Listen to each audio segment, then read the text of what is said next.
everybody, it's Susan Greif. I am here with Thursday Thoughts. Yes, it's Friday. It is a day late, but that's cool. That's cool. We're here anyway. Our thoughts can always be brought on the next day. But I'm here with Jackie Atchison, certified divorce coach, life coach, and mediator. And basically what I do is take you from the negative emotion, moving you forward into your thinking brain to get you to the next place in life, because it is short and we have to just move on, rock and roll, and enjoy. Yeah, and for those who don't know me, I am a speaker, author, and I am the owner, facilitator of Art Men's Hearts. I help women find emotional relief through the creative and expressive and healing arts.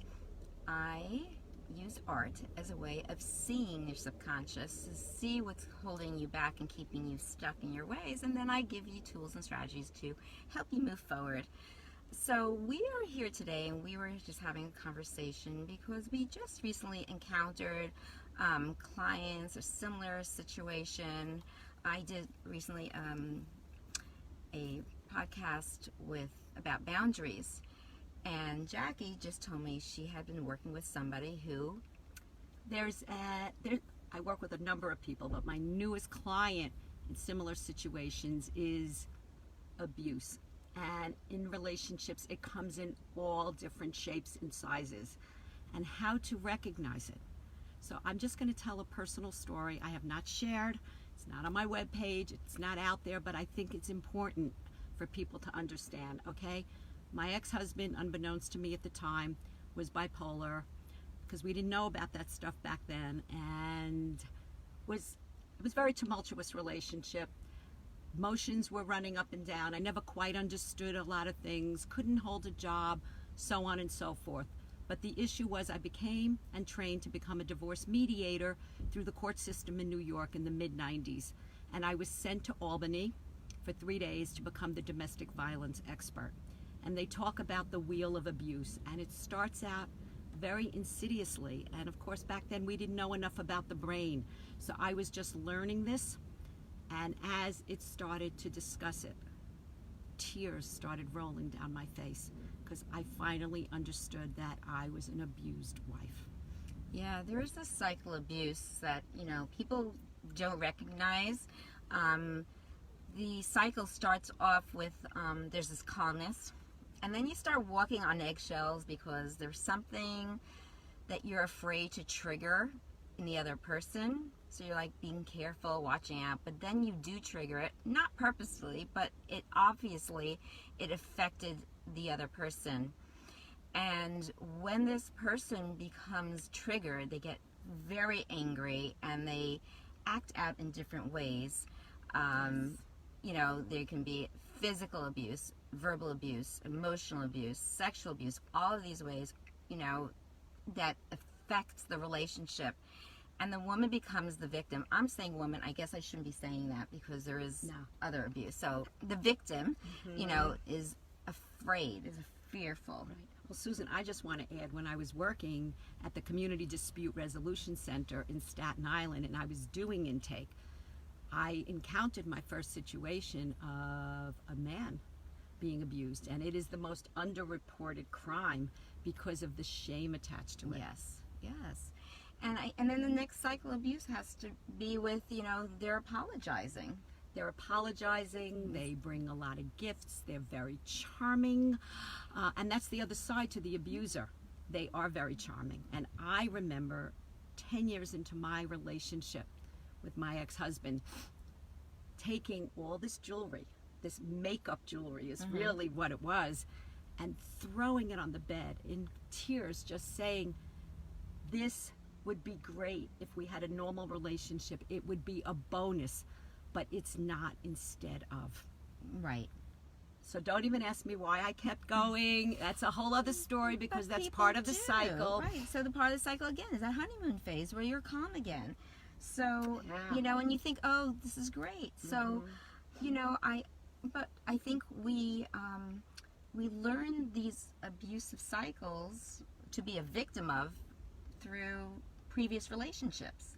You know, we started with our family, our father or mother, and how we allowed them to either verbally or emotionally or physically abuse us. And we allow them into our life because that's the norm. Right. Well, I do have to say, a new client I just got in the first conversation, I know the home she comes from. She does not, that's the point. There is no rule, and it comes in shapes and sizes. She's with a man who's 13 years older than her, has had 2 marriages, children. She was madly in love with him, and that was me. My ex-husband was 10 years older than me with children.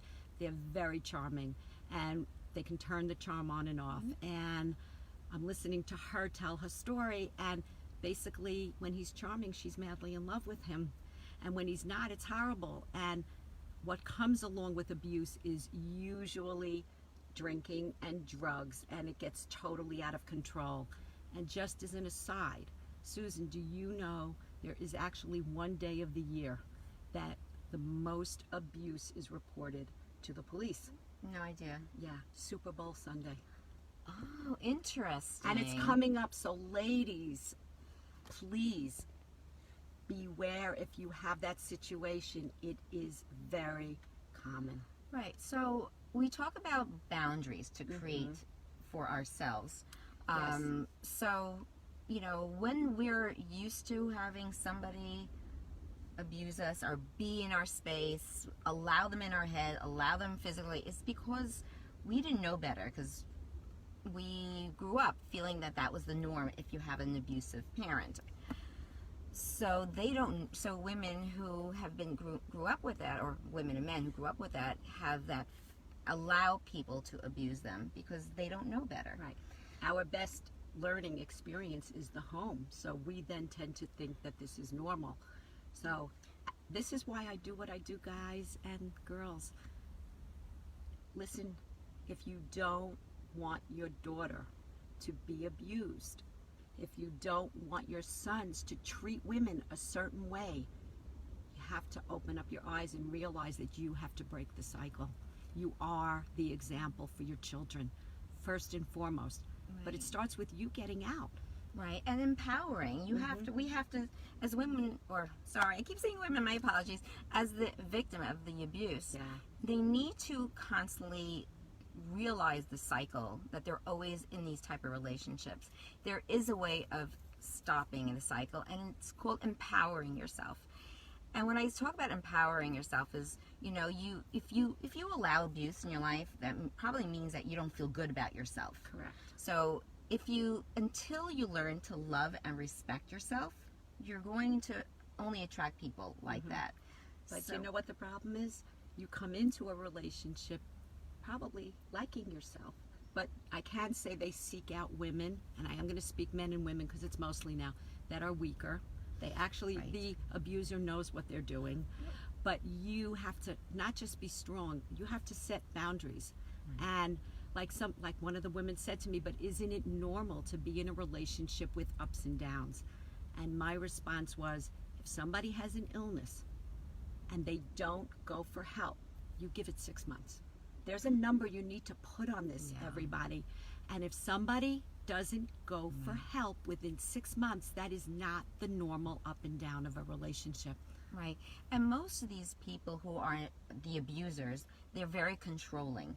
They kind of start pushing you away from your friends, push you away from your loved ones, push you away from what you love to do.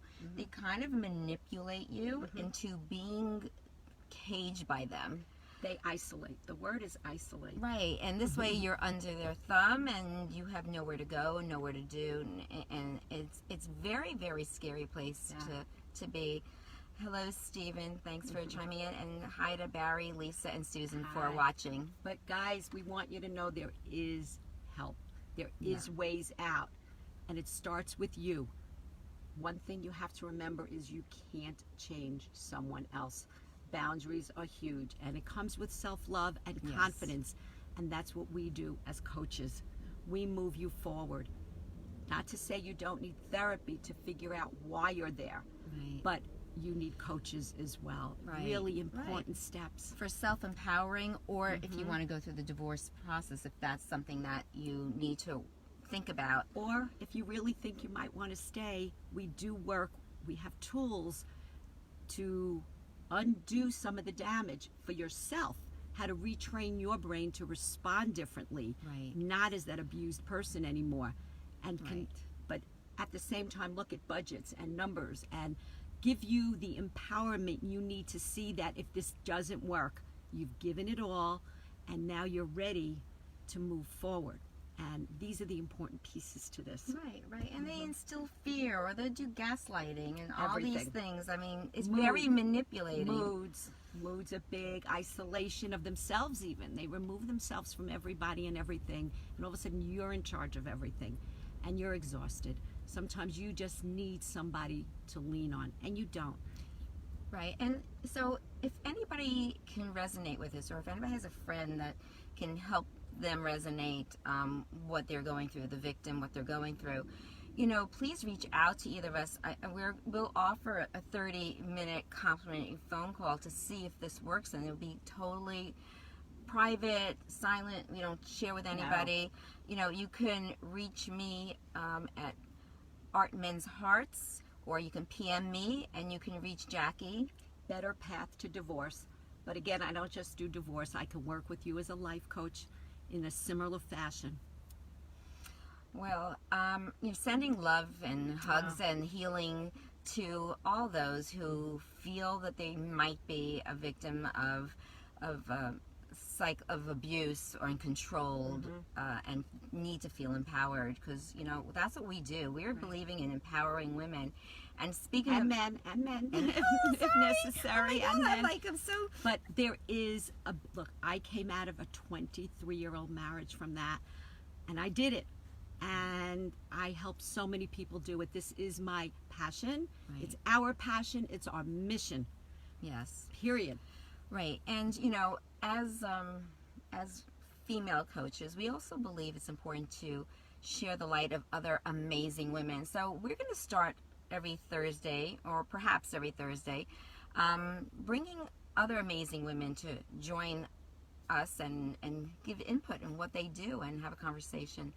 So we look forward to seeing who's going to be with us next week. And Thursday Thoughts Thursdays, are here. Now, maybe Friday. Now again, Thursdays. this was part of my own coaching. I coach myself. If I promised Thursday Thoughts and I couldn't deliver, I no longer beat myself up. I'm human. I'm here a day later. I breathe. And that's part of getting out of the emotional brain and into the thinking brain and looking at a big picture. Quick, easy one, guys. So don't beat yourself up over little things. And they're always correctable. Nothing's perfect, and you have to learn that's okay. It's okay that Thursday came, and we just came up with an alternative answer to this. So we're here on Friday, but we have Thursday Thoughts. We do. So everybody have an awesome, awesome weekend. Again, this is Jackie Atchison at Better Path to Divorce. And Susan Greif at Art Men's Hearts. Follow us on Instagram, Facebook, and check out our websites, and we'd love to have a chat. Definitely. And if you're interested in being part of this, please contact either one of us. We'd love to have you. Yes. Have a great, great weekend, everybody. Bye. Bye.